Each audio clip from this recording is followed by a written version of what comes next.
इसे ले लेते हैं। दोस्तों नमस्कार, मैं मनोज कुमार शर्मा एक बार फिर आपके बीच में। जैसा कि मैंने कल अंदेशा जताया था प्रधानमंत्री मोदी जी के बारे में, वो अंदेशे आज सही निकलने लगे हैं। प्रधानमंत्री मोदी जी की कई भूमिकाओं पर सवाल उठने लगे हैं, जबकि पीएमओ को सामने आकर के जवाब देने होते हैं कि ये मतलब नहीं था, वो मतलब नहीं था। इसके अलावा बीजेपी आईटी सेल को सोशल मीडिया पर ट्रेंड चलाने पड़ते हैं मीर जाफर राहुल गांधी। लेकिन मीर जाफर राहुल गांधी क्यों हो जाते हैं, किस लिए हो जाते हैं, इसका जवाब उनके पास नहीं होता। बस वो पिछले चीज़ों को 4, 6 साल, 8 साल पहले की फूड फेस्टिवल की चीज़ें डालते रहते हैं कि चीन के साथ इनकी बड़ी मुलाकातें थीं। लेकिन प्रधानमंत्री मोदी कभी सीएम थे, उनकी पोस्टें जो वो डाला करते थे उस टाइम पर जब सीएम थे, वो नहीं दिखाते।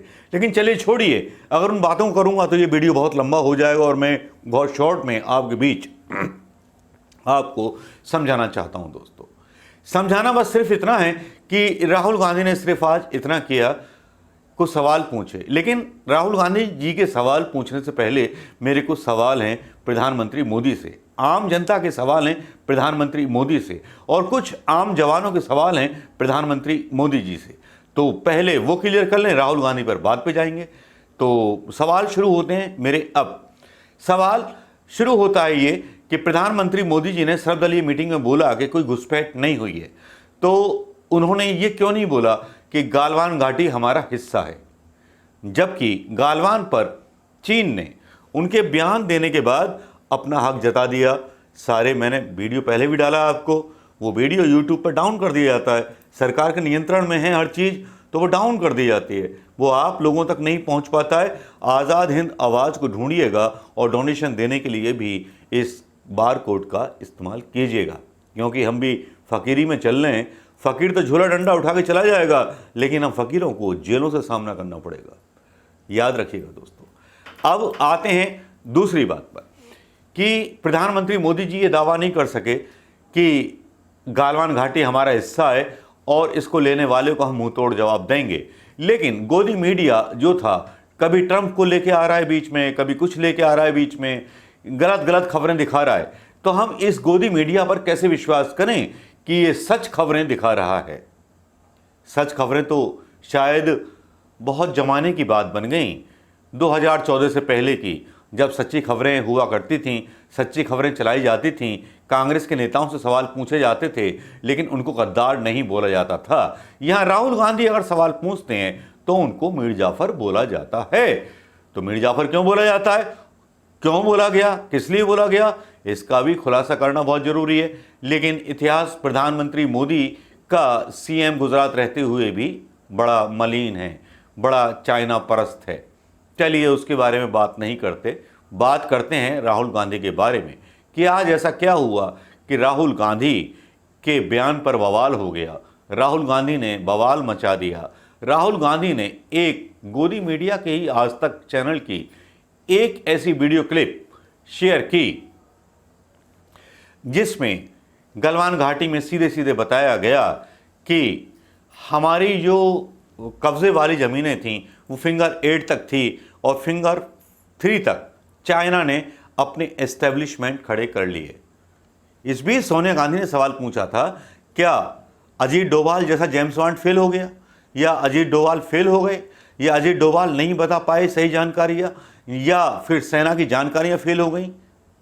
तो कुछ ना कुछ तो गड़बड़ नज़र आती है। लेकिन इस सेना के जवान का एक वीडियो वायरल हो रहा है, उसकी आवाज़ पहले मैं सुनवा देता हूं, उसके बाद मैं अपनी बात शुरू करूंगा। ये हमला होना, चुनाव का, बिहार का दौर है चुनाव, और बिहार रेजिमेंट का वहां होना, तो इसके अंदर राजनीतिक बू तो जरूर आती है। यहां तक कि ये सिचुएशन है कि बॉर्डर की हकीकत ये है कि अगर एक बम भी फायर करना है तो उसका आदेश बीजेपी हेडक्वार्टर से लेना पड़ता है। ये सच्चाई है। आर्मी का काम है, अगर बॉर्डर पे कोई भी मूवमेंट है तो उसका पीछे वो अपने हेडक्वार्टर को देता है, हेडक्वार्टर दिल्ली को देता है। क्योंकि हम सर्विस में हम भी यही करते, पल पल की खबरें देता है। लेकिन दिल्ली में जो निकम्मे लोग बैठे रहते हैं वो उसके रिप्लाई नहीं देते। सेना तिरंगे के नीचे कसम खाती है और मोदी जी नागपुर के झंडे के नीचे कसम खाया। तो ये फर्क है, नागपुर के झंडे का और तिरंगे का सम्मान का बहुत ज्यादा फर्क है। ये देशद्रोही।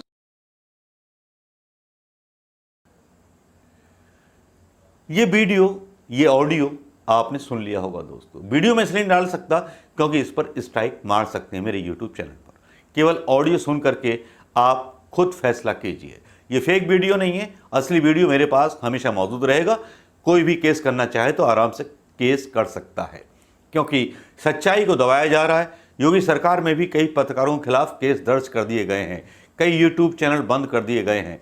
मेरे भी यूट्यूब चैनल को बंद कराने की बहुत बड़ी तैयारी थी, लेकिन भाई जो है थोड़ा सा सॉफ्ट मोड में हो गया है। लेकिन चीन अगर देश में कब्जा करेगा तो भाई मैं भी हाई मोड में आ जाऊंगा। मुझे बंद करो या जेल में डालो, लेकिन मैं देश के लिए बोलूंगा। जब सैनिक भी बोलेंगे तो मैं भी बोलूंगा। हाँ, तो मैं क्या बोल रहा था, इस जवान ने पुष्टि कर दी कि ऐसा हुआ है, और राहुल गांधी ने भी बोल दिया था। और उस पर सवाल तो चाहिए कि जब वहां तक एस्टेब्लिशमेंट बना लिए तो प्रधानमंत्री मोदी जी की एलआईयू, सीबीआई और रॉ क्या करती रही? लद्दाख में एक्टिव क्यों नहीं थी? खुद इनके सांसद, भाजपा के सांसद खुद मानते हैं इस बात को कि लद्दाख में घुसाया है चीन, 8 किलोमीटर अंदर घुसाया है। और गलवान घाटी पर बोलते हैं प्रधानमंत्री मोदी जी कि हमारे यहाँ कोई घुसपैठ नहीं हुई, और फिर चीन जो है जारी कर देता है एक बयान कि नहीं, गलवान घाटी तो हमारा हिस्सा है। ये कितना बड़ा एक ऐसा विषय था जो मोदी जी भुना सकते थे। जिस देश के खिलाफ 111 राष्ट्र खिलाफ हों कोरोना के नाम पर, 111 राष्ट्र, इतना सहारा कांग्रेस को मिल गया होता ना तो आधा चीन कब्जा लिया होता, अक्साई चीन भी अपने अंदर होता। लेकिन प्रधानमंत्री मोदी जी दबे छुपे से, डरे डरे से नजर आते हैं। मुझे तो ये कायर से नजर आते हैं। क्या आपको आते हैं? जिसके साथ, जिसके खिलाफ, जिस राष्ट्र के खिलाफ 111 राष्ट्र हों, उसमें प्रधानमंत्री मोदी जी चूक जाएं, क्या आपको लगता है कि ऐसा करना चाहिए था इनको? शायद नहीं करना चाहिए था। इन्हें आक्रामक पॉलिसी लेनी चाहिए थी। गलवान घाटी पर जब ये अपना हिस्सा बता रहा है, प्रधानमंत्री मोदी जी को आगे आकर के बोलना चाहिए था, गलवान घाटी से अपनी सेना को वापस करे चीन। एक बहादुरी पूर्ण बयान देना चाहिए था, लेकिन नहीं दिया। लेकिन मीडिया इनका ही खुद पोल खोल रहा है, और वो जो वीडियो है वो शायद मैं डाल चुका हूँ या अब डाल देता हूँ, देख लीजिए जहाँ पर है। लेकिन मैं आवाज़ें उसके लगाऊंगा और स्टिल फोटो लगाऊंगा राहुल कंवल की, जिसमें वो बता रहे हैं कि किस तरह से चीन जो है कब्जा कर चुका है 8 किलोमीटर अंदर। उस जगह कब्जा कर उस जगह कब्जा कर चुका है जहां पर कभी फिल्म 3 इडियट की शूटिंग हुई थी।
ये सारी गाड़ियां यहां पर सैटेलाइट इमेज में साफ नजर आ रही हैं, टेंट है इनमें, और साथ ही साथ एक पूरा कॉन्वॉय, चाइनीज आर्मी का एक बड़ा बिल्डअप और अर्थ मूविंग इक्विपमेंट जिससे सड़कें बनाई जा रही हैं, आपको इस नक्शे में नजर आ रहा है। तो सवाल यह था कि क्या प्रधानमंत्री ने झूठ बोला? उन्होंने कहा कि मैं गलवान घाटी के इलाके की बात कर रहा था। जी हां, चाइनीज आर्मी का बिल्डअप है, लेकिन चाइनीज आर्मी का बिल्डअप ज्यादातर चाइना की तरफ है। ऐसा नहीं है कि चाइनीज आर्मी जिसको हम लाइन ऑफ एक्चुअल कंट्रोल मानते हैं उसके पार आके हमारे सर पर आके बैठ गई है, ऐसा वास्तविक स्थिति नहीं है।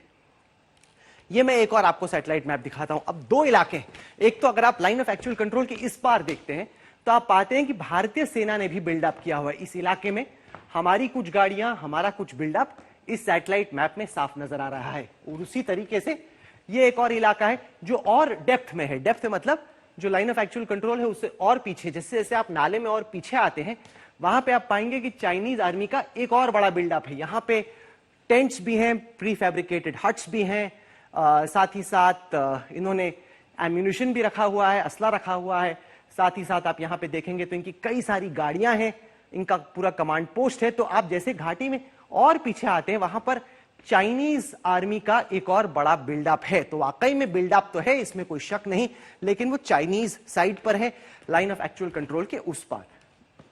अब मैं आता हूं फिंगर्स इलाके में। अब तक जो आपने तस्वीर देखी वो गलवान घाटी की थी और हमने दिखाया कि किस तरीके से बड़ा बिल्डअप है, लेकिन वो बिल्डअप चाइना की साइड पर है। ये है पेंगोंग नदी। अगर आपने 3 इडियट्स फिल्म देखी हो तो उसके कुछ सबसे खूबसूरत जो दृश्य हैं वो पेंगोंग झील पर दर्शाए गए हैं। अच्छा, पेंगोंग झील जो है वो 134 किलोमीटर लंबी है, करीब 5 किलोमीटर चौड़ी है। इसका करीब 1/3 हिस्सा भारत की तरफ है। ये झील का साउथ बैंक है, ये झील का नॉर्थ बैंक है।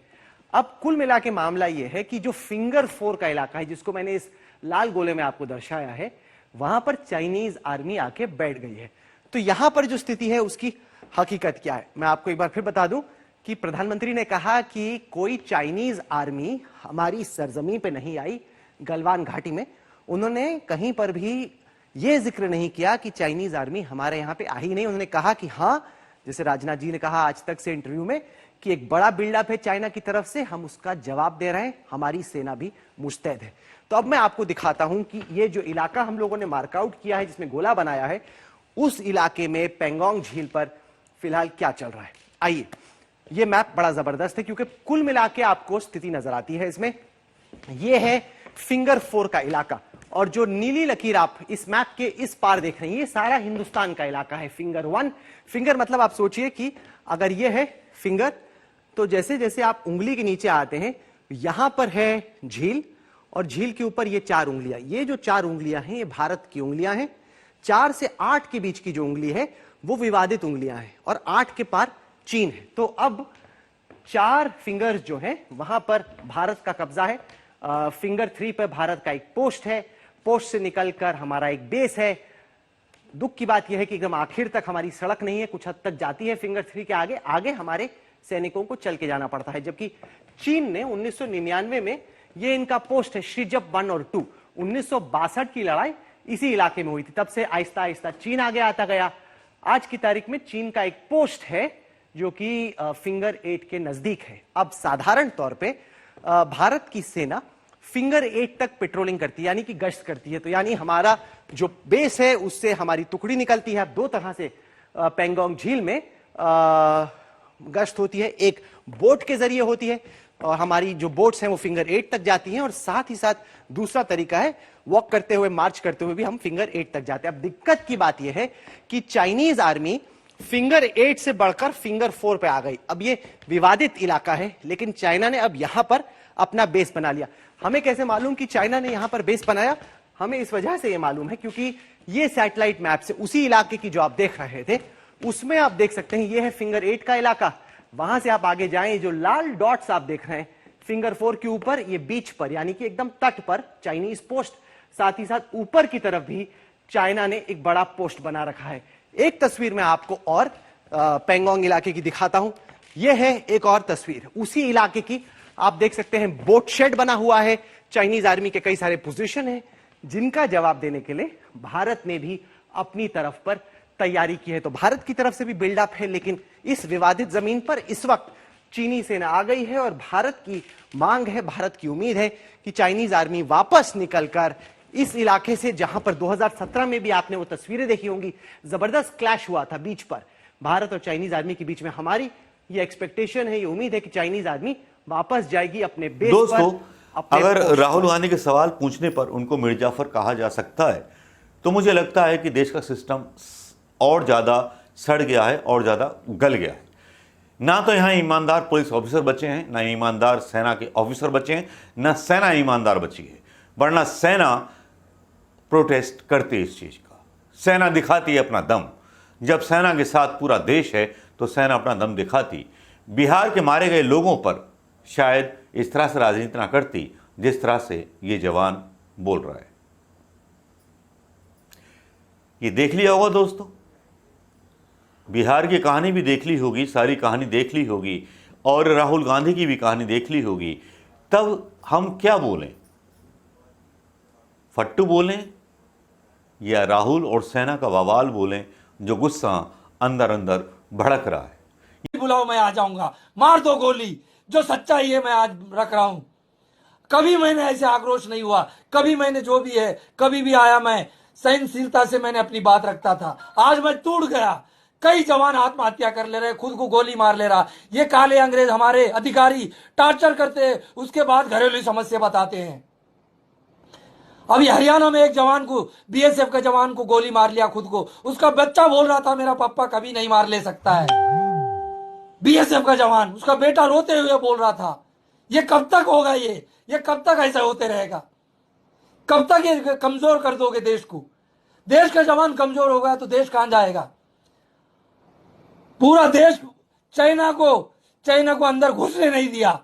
जवान हमारा मरा है, अंदर आने नहीं दिया। अगर वो सब अंदर आ जाते तो क्या होता तुम्हारा हाल? सोचो एक बार। जो बिहार का जो एमपी अभी मिनिस्टर है गिरिराज सिंह बोलता है कि जवान जो है मरने के लिए फौज में आता है। उस कुत्ते के बच्चे को भेजो। उसको कुत्ते के बच्चा अगर मरता है, जैसे संतोष बाबू जैसा मरता है, तो उस दिन उसको पता चलेगा। मैं खाया भी नहीं हूं, मेरे पेट में दर्द हो रहा बोलते बोलते, चिल्लाते। मैं कुछ समझ में नहीं आ रहा मेरे को। आज हमारे देश के लोग क्या है, कहां है? कोई एक जवान का, वो जवान का वीडियो 400-500 भी शेयर नहीं हुआ। कोई देश तोड़ने की बात करता है, कोई देश को ये करने की बात करता है, कारण लाखों में मिलियनों में शेयर होता है। ये है, ये देश की जनता है। ये जो कौन है, सुशांत राजपूत एक फिल्म दिखाता है, एक एक्टर है, उसका वीडियो पूरा रात भर टिक टाक व्हाट्सएप क्या कहा। वही है देश का जो जवान, जो संतोष बाबू, जो 20 उनके साथ जो 20 जवान जो मारे हैं, उनको कोई नहीं दिखाया, कोई नहीं ये कर रहा। यही है गुस्सा और भड़कता जाएगा। बनाता है, ये इतना भड़केगा कि देश को अपने लपेटे में ले लेगा। जो देश की सेवा क्योंकि करता है ईमानदार लोग तुम्हारे हिंदुस्तान लिए, में तुम जाके फिल्म कम थिएटर में नहीं बैठते है, हैं, बहुत भारत ज्यादा में तुम्हारी हिफाजत। हैं। जो गरीब और किसानों के बेटे होते हैं, सेना में लड़ने वाले लोग होते हैं, सैनिक होते हैं, वो ईमानदार होते हैं। जो सिपाही होते हैं वो ईमानदार होते हैं, पुलिस में नौकरी करने वाले, सीमा सुरक्षा बल पर ईमानदार होते हैं, आईटीबीपी में लड़ने वाले लोग ईमानदार होते हैं। अब शायद ईवीएम मशीन इस देश का फैसला नहीं करेंगी। इस देश का फैसला वो सब लोग करेंगे जो सशस्त्र सुरक्षा दलों में शामिल हैं, जो सेना में शामिल हैं, जो आईटीबीपी और हर जगह शामिल हैं। देशी सुरक्षा का जिम्मा मैं आपको सौंपता हूं। देश के लिए आपके कुछ हक हैं, उनको याद रखिएगा। किसी ऐसे ऑफिसर के जो भ्रष्टाचारी हो, उसके दबाव में मत आइएगा। ये आह्वान करने पर देशद्रोही बोला जा सकता है, मुझे कुछ भी बोला जा सकता है, लेकिन अब समय आ गया है आंदोलन का, क्योंकि हम अपनी 1 इंच जमीन भी चीन को नहीं देंगे।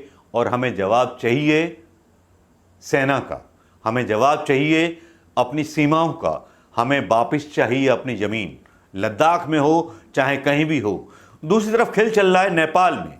नेपाल के संविधान में नक्शा पास कर दिया जाता है, प्रधानमंत्री मोदी जी चुप रहते हैं। कोई बयान संसद की तरफ से नहीं आता है, कोई कैबिनेट की तरफ से कोई रेजोल्यूशन पास करना होता है तो एकदम हो जाता है। लेकिन नेपाल जब दावा ठोकता है हमारे इलाकों पर तो हमारी संसद जो है चुप मौन बैठी रहती है।